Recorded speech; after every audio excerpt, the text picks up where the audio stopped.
শীতের সিজনে পাটিসাপটা পিঠা খাওয়া হবে না তা তো আর হয় না, তাই আমি আজকে সহজ রেসিপিতে শেয়ার করলাম পাটিসাপটা পিঠা।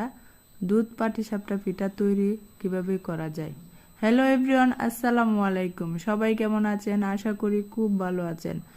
আমি এখানে আধা লিটার দুধকে ভালো করে জাল করে নিচ্ছি। দুধটা যখন ভালো করে ঘন হয়ে আসবে তখন আমি দিয়ে দিব এতে নারকেল কুড়া, আর দিয়ে দিচ্ছি 3-4টা তেজপাতা, আর তাতে অ্যাড করে দিলাম খেজুরের গুড়।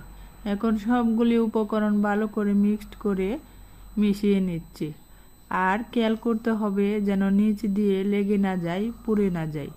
দুধ কিন্তু বারবার নাড়তে হবে, কারণ নিচ দিয়ে লেগে যেতে পারে।